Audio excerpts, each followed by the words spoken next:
So glad you're back. You're going to love today's story. Is that a knockoff? Margaret Vance sneered, fingering Elena Vance's collar in front of the GALA's first arrivals. The question wasn't meant to be private.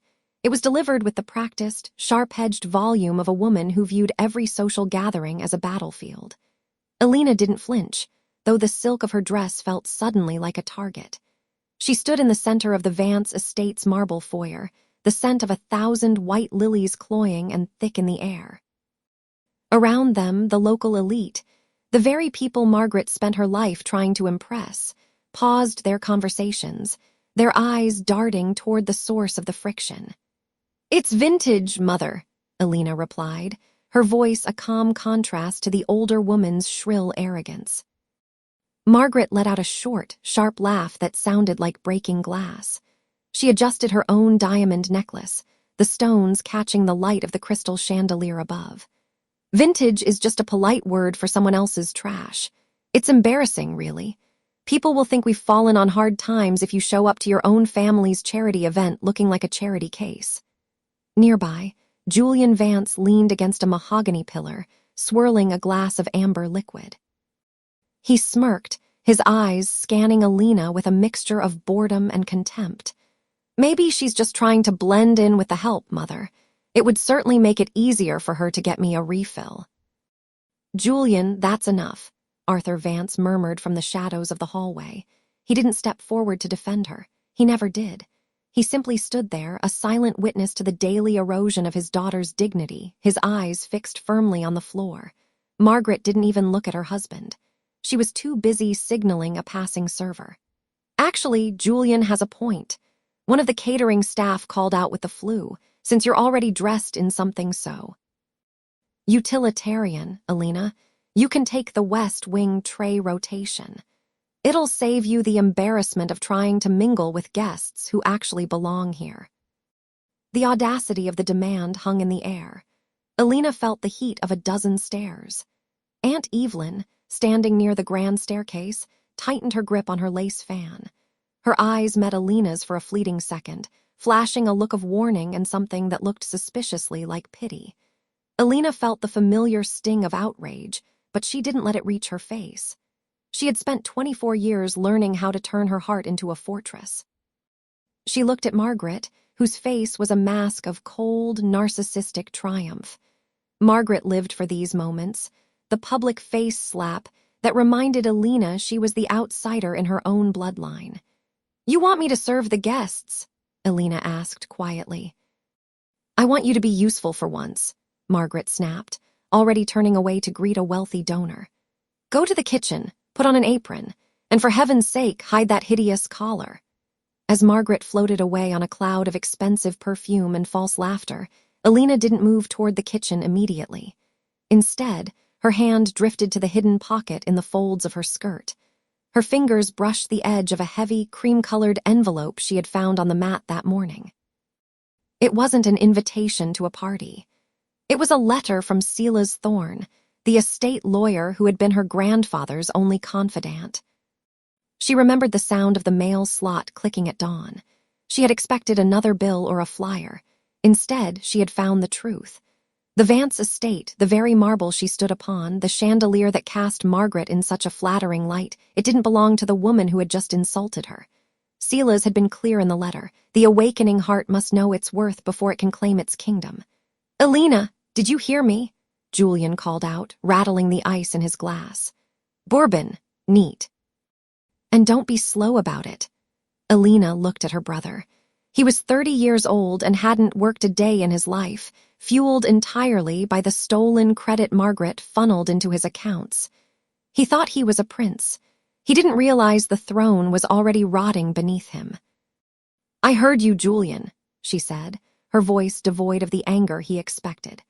She turned toward the service entrance, her heels clicking rhythmically against the stone. Every step felt different now. The rough texture of the servant's apron she was forced to tie over her silk dress didn't feel like a humiliation. It felt like a disguise. In the kitchen, the air was hot and smelled of roasting meat and panic. The head caterer shoved a silver tray of champagne flutes into her hands.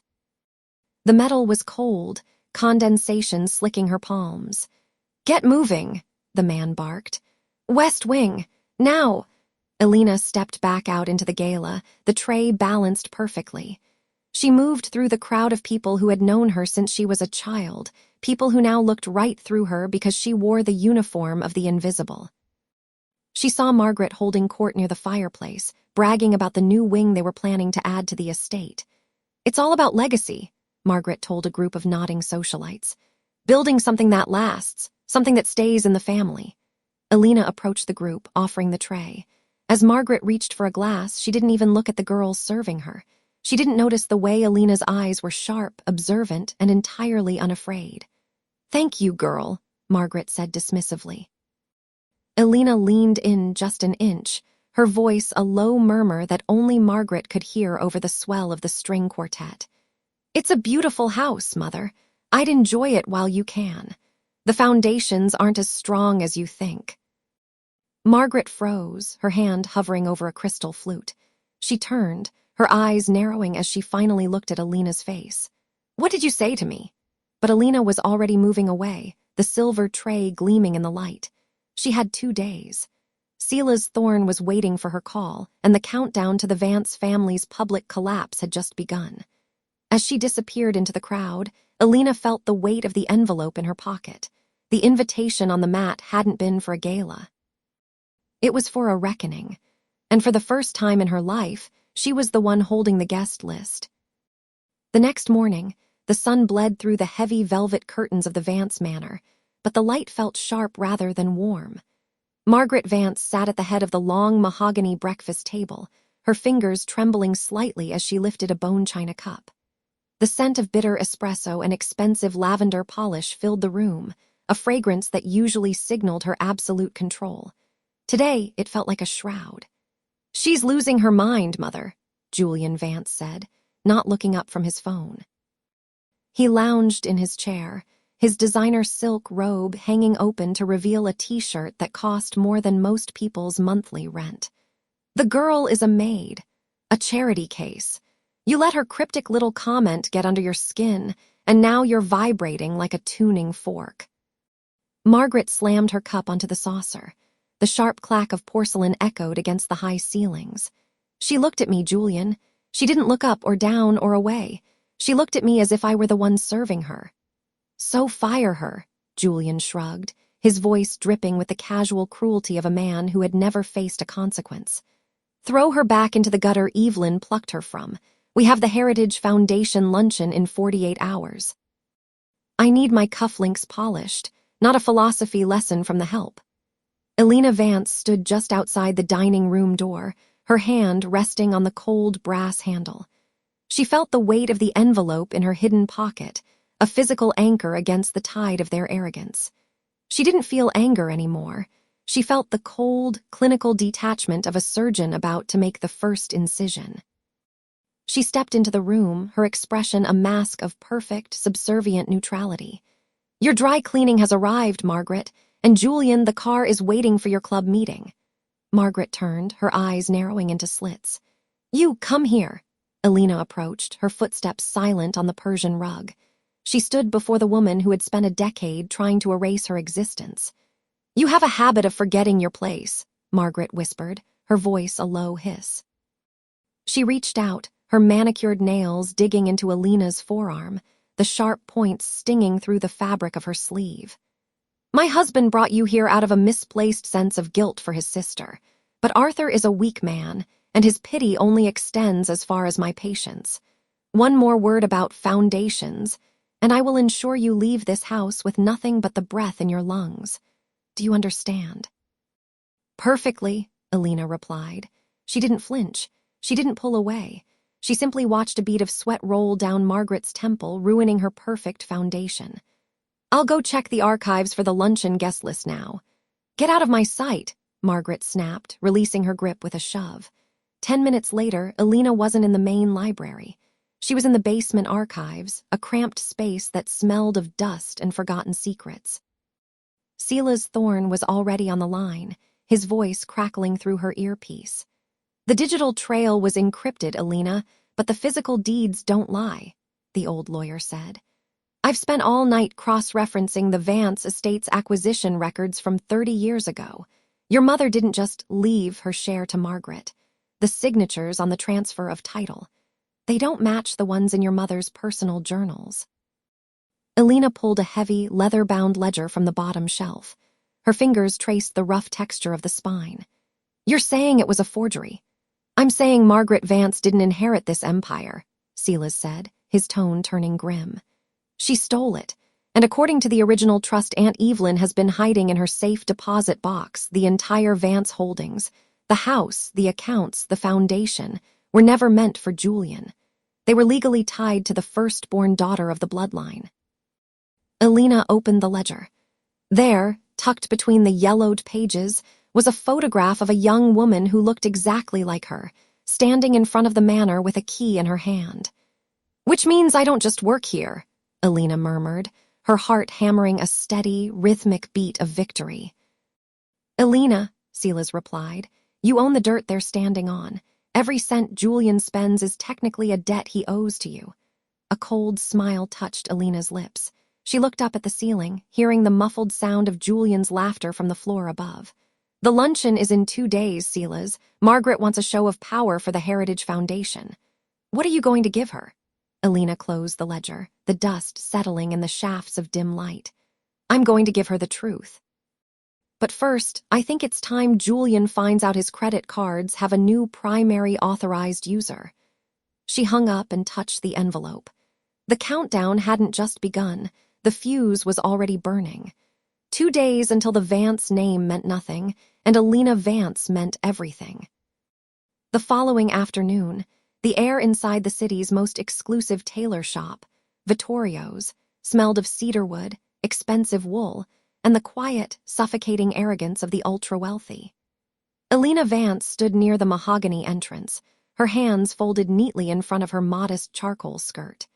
She watched as Julian Vance preened in front of a triptych of floor-to-ceiling mirrors, admiring the way a 3-piece charcoal suit hugged his frame. Elena, don't just stand there like a gargoyle, Julian snapped, his reflection sneering at her. Check the break on these trousers. Vittorio is being too generous with the fabric, and I won't have my ankles looking like a commoner's. Vittorio, a man who had dressed 3 generations of governors, stiffened visibly. He glanced at Elena, his eyes flickering with a mixture of pity and professional discomfort. Elena didn't flinch. She stepped forward, kneeling on the cold marble floor to adjust the hem. Is this to your satisfaction, Julian? She asked, her voice a calm, flat lake. It'll have to do, Julian sighed, checking his gold Rolex.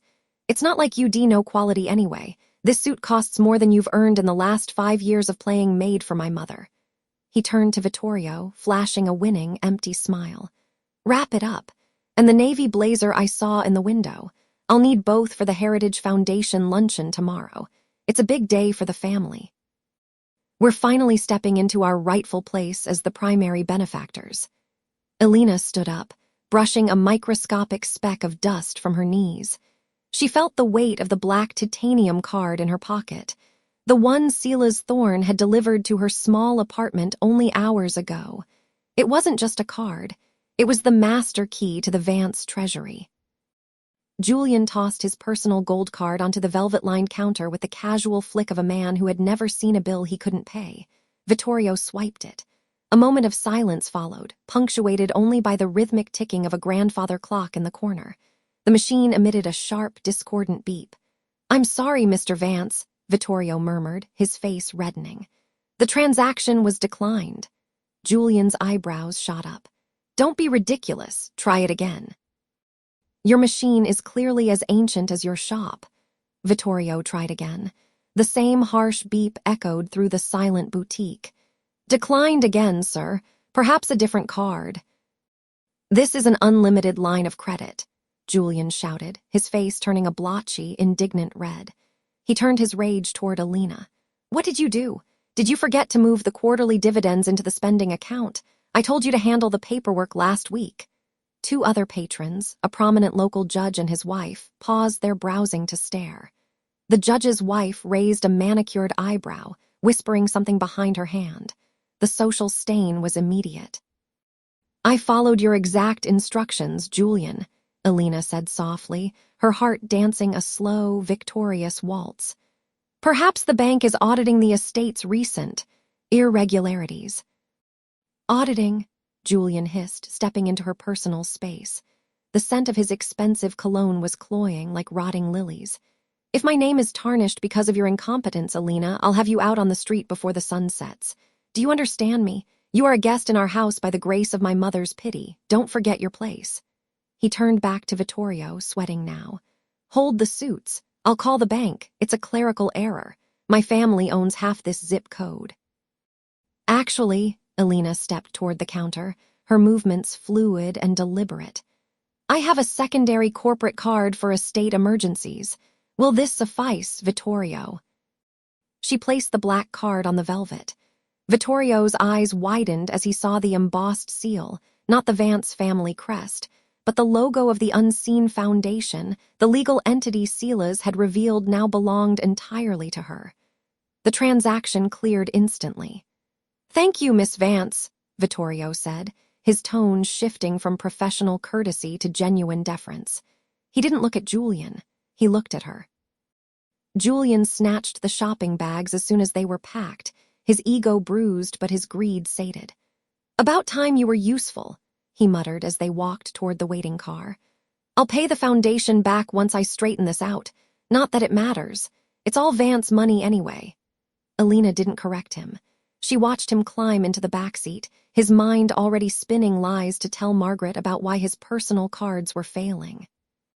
An hour later, Elena stood in the dim hallway of the Vance manor, the shadows of the grand staircase stretching like bars across the floor. She could hear Margaret in the solarium, her voice shrill as she argued with a caterer over the phone. I don't care about the seasonal availability of peonies, Margaret barked. This luncheon is the rebirth of our legacy. Everything must be perfect. The world needs to see that the Vances are still the masters of this city. Elena pulled her phone from her pocket and sent a single text to Silas Thorne. The bait is taken. He thinks the foundation is his safety net. Silas's reply came seconds later. The trap is set for tomorrow at noon. The board of the Heritage Foundation has received the updated charter. They are eager to meet the true owner. Elena looked up at the portrait of her father hanging in the foyer, the man Arthur Vance had allowed to be erased from history. She touched the cold silk of her sleeve. Tomorrow, the Vances would walk into the Heritage Foundation expecting a coronation. Instead, they would find a courtroom. 2 days, Elena whispered to the empty hall, the words tasting like the first breath of winter. The countdown is over, Julian.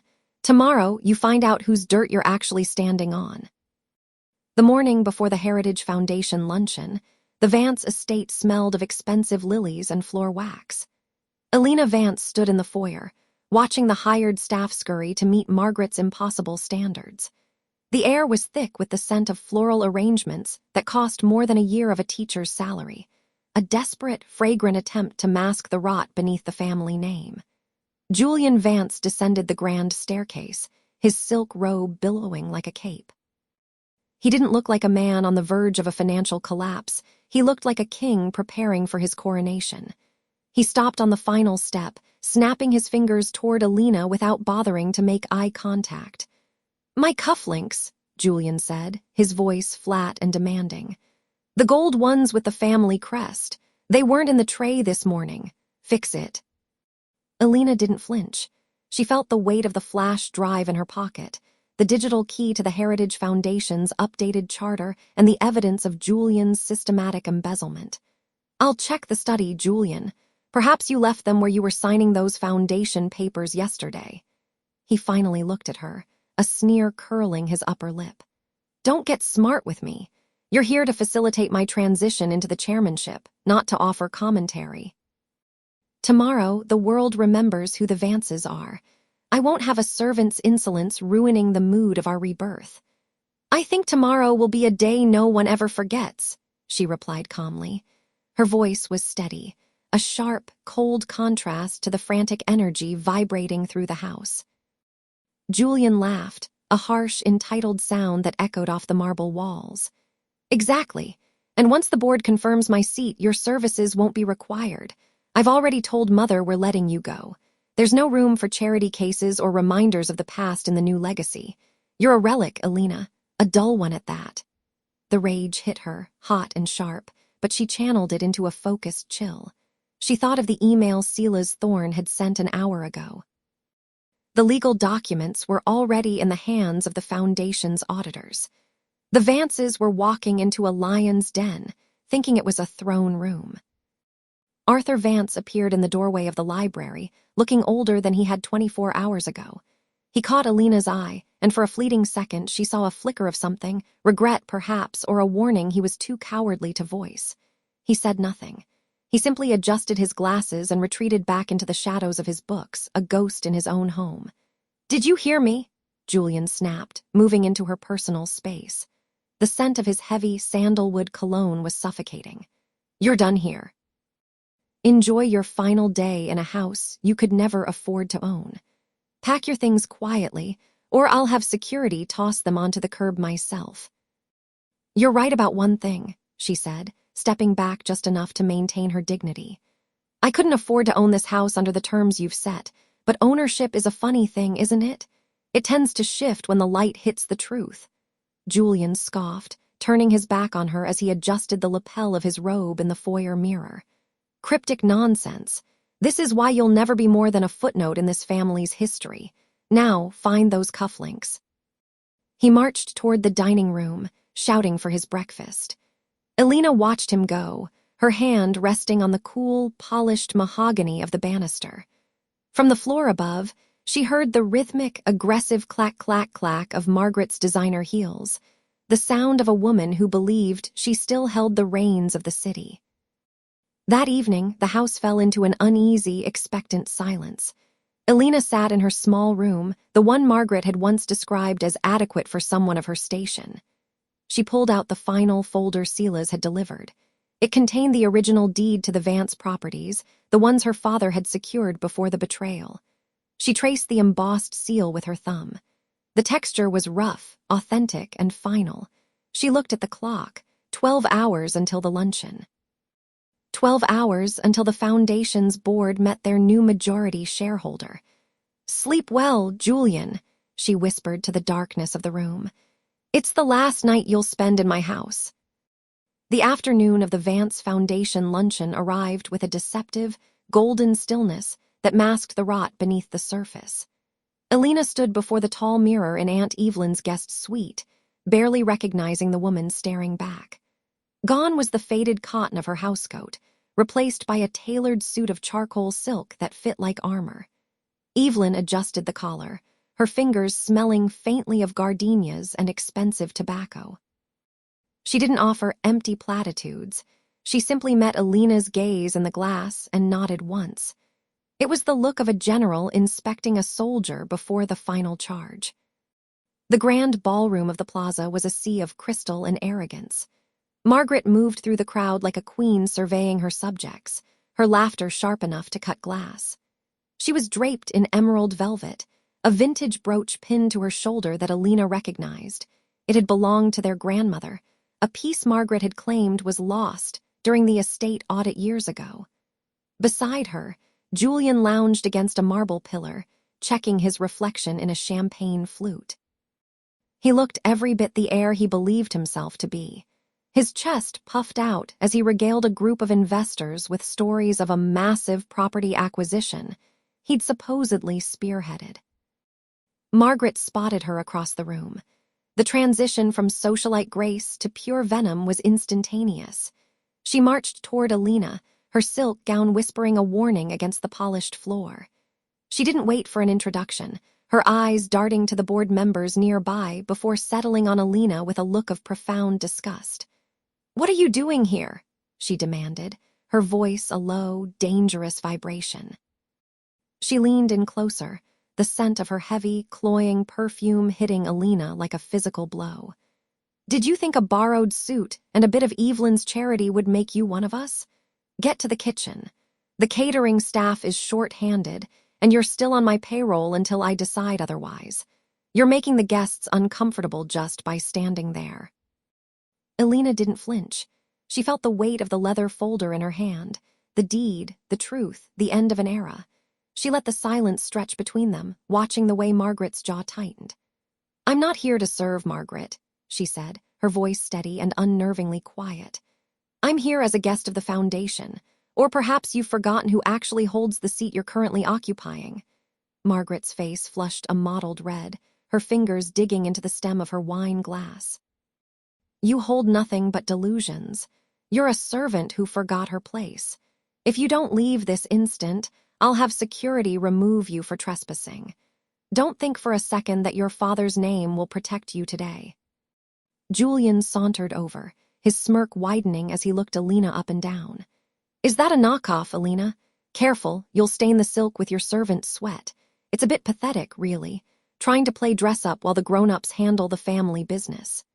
He turned to the two board members standing nearby, his voice rising so they could hear. "My sister has a bit of a flair for the dramatic. She's had a hard time adjusting to the fact that she's simply not cut out for the Vance legacy." The board members, two men in their 60s who had known Elena's father, looked uncomfortable, shifting their weight as they avoided Elena's eyes. This was the Vance way, public humiliation as a tool of control. "The legacy," Elena repeated, her gaze shifting to Arthur, who stood 10 feet away. He looked older than he had 24 hours ago, his shoulders slumped under the weight of his expensive tuxedo. He was watching her, and for the first time in her life, she saw something other than cowardice in his eyes. She saw recognition. Sila's Thorne entered the ballroom then. He didn't head for the bar or the buffet. He walked straight to Elena, his briefcase a silent promise of destruction. He gave her a single, sharp nod, his presence drawing the attention of the room's power players. Sila's was a ghost of the old guard, and his appearance at a Vance function was a tectonic shift. "The board meeting is about to commence," Silas said, his voice carrying through the sudden lull in conversation. He looked directly at Margaret, his eyes cold behind his spectacles. "I believe we have a full quorum." "This is a private luncheon, Silas," Margaret snapped, her composure beginning to fray at the edges. "The Foundation business is for the family to discuss. Elena is not part of that discussion." "On the contrary," Silas replied, his hand resting on the latch of his briefcase. "The bylaws state that the majority shareholder must be present for any vote regarding the dissolution of assets. And as of 9 o'clock this morning, the registry has been updated." The clink of silver against fine bone china seemed to echo in the sudden, suffocating silence of the room. Margaret's hand began to shake, a single drop of red wine splashing onto the white tablecloth like a bloodstain. She looked from Silas to Elena, her mouth opening and closing as she tried to find the words to reassert her dominance. "What registry?" Julian asked, his smirk finally faltering. "What is he talking about, Mother?" Elena stepped forward, the charcoal silk of her suit catching the light of the chandeliers. She felt a strange, cold peace settling over her. The years of scrubbing floors, of being dismissed as an afterthought, of watching her brother squander their father's sweat, it was all funneling into this single, crystalline moment. "The luncheon is served," Elena said, her voice projecting to every corner of the ballroom. "Why don't we all take our seats? I have a presentation I think you'll find very illuminating." She walked toward the head of the table, the seat Margaret had already claimed with her handbag. Elena didn't wait for her to move. She simply stood behind the chair and waited. The witnesses, the board, the investors, the aunts and cousins who had turned a blind eye for a decade, all watched with bated breath. Margaret didn't move. Her eyes were fixed on the leather folder Elena placed on the table. The embossed seal of the Vance estate was visible to everyone. "Sit down, Margaret," Elena said, her voice dropping to a whisper that only the woman in front of her could hear. "The show is about to begin, and you wouldn't want to miss the opening act." Elena didn't move as Margaret finally stood, her chair screeching against the parquet floor. The sound was like a dying bird, sharp and ugly. The scent of expensive, cloying lilies from the centerpiece filled the air, thick enough to choke. Margaret hissed, her voice a low vibration of pure venom. "You have no right to be here, let alone touch that folder. You're a servant, Elena, a glorified maid who stayed too long. Put that down before I have security drag you out in front of everyone." She didn't flinch. Instead, she felt the cool, pebbled texture of the leather folder beneath her fingertips. It was the weight of a decade of silence, finally ready to speak. She glanced at Silas Thorne, who sat at the far end of the table. The retired lawyer offered a single, imperceptible nod. He had the original documents, but she had the digital truth. "Security won't be necessary, Margaret," she said, her voice projecting with a calm she hadn't known she possessed. She tapped a button on the small remote she'd been palming. The motorized screen behind the head of the table hummed to life, descending like a guillotine blade. Julian leaned forward, his face flushed from the third glass of scotch he'd poured himself since the meeting began. "What is this, Elena? Some kind of joke? We're trying to discuss the merger." "The merger is based on a lie, Julian," she replied, not looking at him. Her eyes were fixed on the woman across from her. She clicked the remote again. The first slide wasn't a spreadsheet or a balance sheet. It was a scanned copy of a deed, dated 30 years ago, followed by a series of private bank transfers.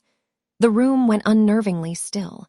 The board members, men in charcoal suits who had spent years ignoring the quiet woman who served their coffee, now squinted at the screen.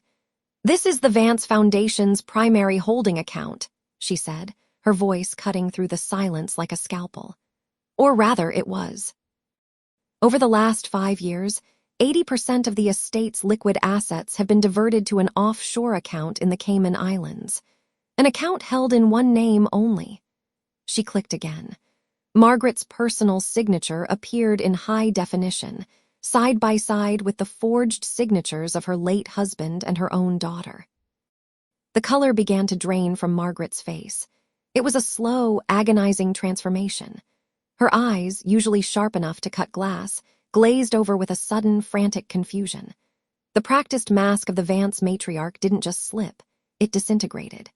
Her skin, usually polished to a porcelain sheen, turned a sickly, mottled gray, the color of wet ash. Her lower lip began to tremble, a rhythmic twitch that she couldn't suppress no matter how hard she clenched her jaw. The veins in her neck corded like old rope, and her breath hitched in her throat, a ragged, desperate sound that filled the sudden silence of the room. She looked smaller, suddenly, as if the lies had been the only thing holding her upright. "That's a fabrication," Margaret whispered, but her voice cracked, the sound of dry wood snapping. She looked around the table, searching for an ally, but Arthur Vance was looking at the floor, his hands trembling. Julian looked like he was about to be sick. "It's the truth, Margaret," Silas Thorne said, his voice gravelly and final. "I've spent the last 6 months verifying every single transaction. You didn't just steal from the company, you stole from your children. You stole from the legacy you claim to protect." One of the board members stood up, his face a mask of disgust. "Margaret, is this true? Have you been raiding the estate to cover your own gambling debts?" Elena watched the woman crumble. She didn't feel the rush of joy she'd expected. She felt a cold, hard satisfaction. The wounded wolf was finally cornered. "You told me I didn't belong at this table," she said, stepping around the chair and leaning in close, so only the woman who had tormented her for years could hear the final blow. "You told me I was lucky to have a roof over my head, but the bank records show that this house, and everything in it, was put up as collateral for a loan you defaulted on 3 months ago. I bought that debt, Margaret. I'm not the servant anymore. I'm the landlord." The silence that followed was absolute. Margaret's hand went to her throat, her fingers fumbling with the heavy pearl necklace that had always been her armor. The string snapped, and the pearls scattered across the table, bouncing off the mahogany and rolling onto the floor like tiny white marbles. Elena didn't wait for her to respond. She didn't wait for the tears or the inevitable screaming. She picked up her folder, tucked it under her arm, and walked toward the double doors. "You have 30 days to vacate the premises," she said over her shoulder, her voice echoing in the hollow room. "I suggest you start packing tonight." She walked out of the boardroom, her heels clicking a steady, rhythmic beat against the marble. Behind her, the first sounds of the explosion began. The shouting, the accusations, and the sound of a legacy finally hitting the ground. She didn't look back. She had a new life to start, and for the first time in 20 years, the air she breathed was entirely her own. The heavy oak doors of the boardroom had barely swung shut behind Elena before the vacuum of silence inside was punctured by a jagged, hysterical shriek. It wasn't the sound of grief, but the sound of a predator realizing the cage door had finally locked from the outside. Margaret Vance stumbled into the hallway, her frantic footsteps, uneven as one of her designer heels, skidded on the polished marble. The poise she had spent 40 years perfecting was gone, replaced by a frantic, vibrating energy. She looked less like a socialite and more like a cornered animal, her breath coming in shallow, ragged hitches that whistled in the quiet corridor. "Elena, you stop right there," Margaret's voice cracked, echoing off the minimalist art lining the walls. "You think a few forged documents and a retired drunk like Sela's Thorn can strip me of my life? I built this name. I am this family." Elena didn't stop. She didn't even slow her pace. The rhythmic click of her own heels was a steady, grounding metronome against her mother's spiraling chaos. She felt the weight of the folder under her arm, the physical proof of 20 years of embezzlement, redirected trust funds, and the systematic theft of her own identity. It felt light now. Julian Vance emerged from the boardroom behind his mother, his face a mask of pale, sweating panic. He wasn't looking at the legal wreckage. He was staring at his phone, his thumbs flying across the screen. "Mom, the black card," he hissed, his voice trembling with a different kind of terror. "It just declined at the club, and my car payment." The bank sent a notification of a reversal. The reality of the situation hit Margaret then, and the transformation was visceral. Her face didn't just pale, it seemed to physically deflate. The sharp, aristocratic lines of her cheekbones, usually held high with a predator's pride, sagged under the weight of the undeniable. Her eyes, once piercing blue ice, became glassy and unfocused, darting toward the board members who were already filtering out of the room, their gazes fixed firmly on the floor to avoid her. Her mouth worked silently, a fish gasping for air in a dried-up pond, while a frantic, mottled red crept up her neck, clashing hideously with the pale cream of her silk blouse.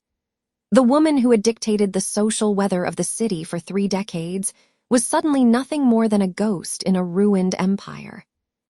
"Sela's," Margaret gasped, turning toward the lawyer as he stepped into the hall, his briefcase snapped shut with finality.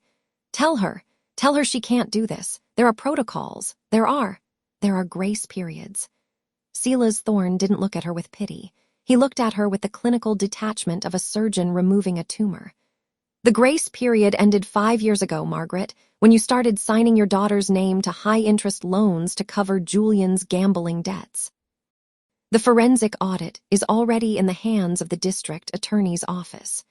I'd worry less about the house and more about finding a lawyer who doesn't mind working for a client with 0 liquid assets." The smell of Margaret's cloying, expensive lily perfume seemed to sour in the stagnant air of the hallway. She turned back to Elena, her hands clawing at the air as if she could pull the world back into its previous shape. "You're my daughter," she pleaded, the words tasting like poison. "Everything I did to keep the Vance name respected. You wouldn't throw your own mother onto the street." Elena finally stopped. She turned slowly, her expression as unreadable as the marble beneath them. "The Vance name was respected because of my father's integrity," she said, her voice low and terrifyingly calm. "You turned it into a mask for your own greed, and as for being your daughter, you stopped being a mother the moment you decided I was an asset to be liquidated." Arthur Vance stepped out last, his shadow long and thin. He looked at his wife, then at his son, and finally at the daughter he had spent years failing to protect. For the first time, the silence he usually retreated into was broken. "She's right, Margaret," he said, his voice weary but firm. "I've spent 20 years being a coward because I didn't want to see what you were doing, but the lights are on now. I've already signed the deposition Sela's prepared." The betrayal from within her own ranks was the final blow. Margaret's knees buckled, and she caught herself against a mahogany side table, her fingers leaving smudges on the pristine surface. Julian didn't reach out to catch her. He was too busy trying to call his friends, his voice rising in a pitch of desperate entitlement as he realized his world of bottle service and easy credit had evaporated. Security is on their way up, Silas noted, checking his watch. Not for Elena. For the unauthorized occupants of the executive suite. I suggest you take what you can carry in the next 10 minutes. Elena turned back toward the elevators. She could hear the heavy, rhythmic thud of security boots approaching from the far end of the hall. The sound of Margaret's frantic, sobbing denials faded as the elevator chime rang out, a clear silver note that signaled the end of a long, dark era. As the steel doors slid open, Elena felt a vibration in her hand. A text from Aunt Evelyn, "The guest room is ready, and the locks on the estate have been changed. Welcome home, Elena." She stepped into the elevator and pressed the button for the lobby. She didn't look back at the chaos in the hallway. She didn't need to. The reckoning wasn't just coming, it had arrived, and for the first time in her life, she wasn't the one paying the price. The doors slid shut, leaving the screaming and the ruin behind, but as the carriage began its descent, Elena realized the hardest part wasn't the fight she had just won. It was the phone call she still had to make to the one person who didn't know the truth yet. 6 months had passed since the night the elevator doors closed on the screaming ruins of Margaret's reputation. At the Vance estate, the suffocating scent of hothouse lilies had been replaced by the crisp, honest aroma of pine and floor wax. Elena Vance stood on the terrace, her fingers tracing the stone railing that no longer felt like a cage. The morning air was sharp, tasting of the coming winter, but for the first time in 25 years, she didn't feel the need to shiver. She had spent the summer stripping away the layers of her mother's vanity. The heavy velvet drapes that blocked the sun were gone, replaced by light linen that danced in the breeze. The museum rooms, where she had once been forbidden to sit, were now filled with the hum of life. Aunt Evelyn had moved into the West Wing, her laughter a frequent, bright contrast to the ghostly silences that used to haunt the hallways. "The lawyers called," Evelyn said, stepping out onto the terrace with 2 steaming mugs. She looked younger, the weight of a decades-old family feud finally lifted from her shoulders. "It's done. The final liquidation of the city penthouse was finalized this morning." Elena took the coffee, the warmth seeping into her palms. She didn't feel the surge of triumph she had expected. Instead, there was a quiet, heavy sense of order. "And where did she go?" "A rental," Evelyn replied, her voice devoid of pity. 2 bedrooms near the industrial district. Julian stayed with her for exactly 3 weeks before he took the last of his jewelry and caught a bus to Vegas. He hasn't called her since. Elena looked out over the manicured lawn. Julian's betrayal was the one thing Margaret Vance hadn't seen coming. She had built her world around the worship of her son, only to find that she had raised a man who only knew how to value what he could sell. Later that afternoon, Elena drove into the city. She had one final task to complete, a requirement of the probate court that Silas Thorne had insisted she handle in person. The office building was a glass and steel monolith, a place of cold business that suited the mood of the meeting. When she entered the conference room, the silence was immediate. Silas stood by the window, his expression unreadable, while Arthur Vance sat at the far end of the table. Her father looked smaller than she remembered. The expensive tailoring of his suit couldn't hide the way his shoulders had slumped, or the way his hands shook as he adjusted his glasses. He looked like a man who had finally realized that silence had a cost, and he was currently paying it in full. Then there was Margaret. She sat in the center of the room, draped in a coat that had seen better years. The fur collar was thinning, and the sharp, aggressive line of her lipstick was slightly crooked, as if her hands had failed her in the mirror. When she saw Elena, her eyes didn't fill with regret.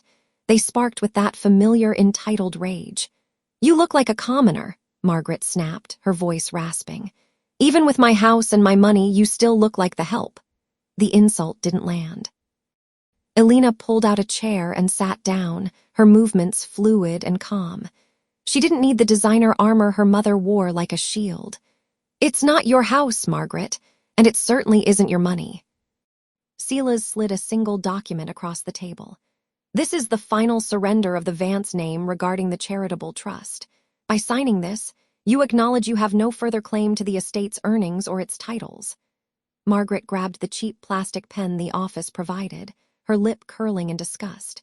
She looked at the paper as if it were a death warrant. For her, it was. Without the Vance name, she was just a woman in a fraying coat living in a district she used to mock.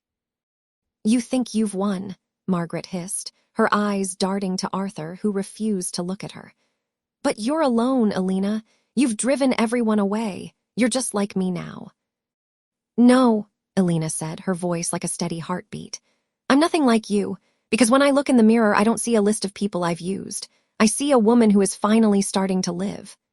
Margaret signed the paper with a jagged, violent stroke. She stood up, attempting to sweep out of the room with her old grandeur, but her heel caught on the carpet. She stumbled, a momentary, clumsy lapse that stripped away the last of her dignity. No one moved to help her. The witnesses, the lawyers, the clerks, her own husband simply watched.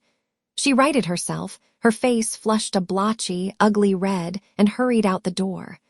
The room felt lighter the moment she was gone. Arthur finally looked up. "Elena," he started, his voice cracking. "I never intended for things to go this far. I thought if I just stayed out of the way." "That was the problem, Dad," she interrupted softly. She stood up, gathering her coat. "You stayed out of the way while she broke everything. You can stay at the cottage on the grounds if you want. Sela's has the paperwork, but don't expect me to play the daughter you never protected." She walked out of the office and into the fading afternoon light. The city was loud, chaotic, and indifferent to the drama that had just concluded. As she walked toward her car, she felt the weight of the last 6 months settling into something permanent. She had her justice. She had the house, the money, and the name. But as she drove back toward the estate, watching the gold-leafed trees fly past, she looked at the empty passenger seat.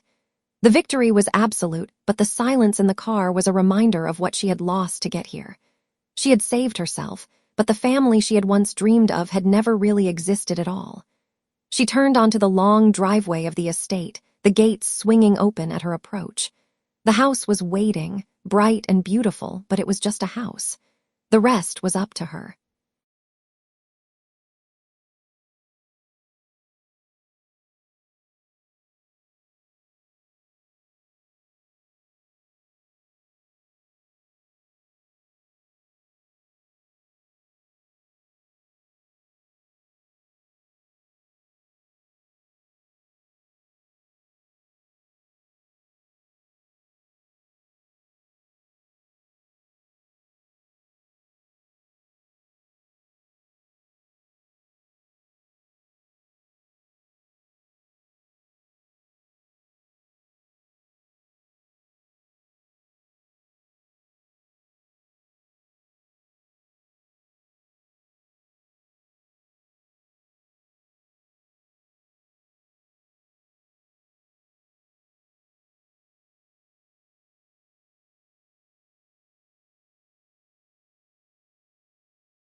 I hope you enjoyed this tale.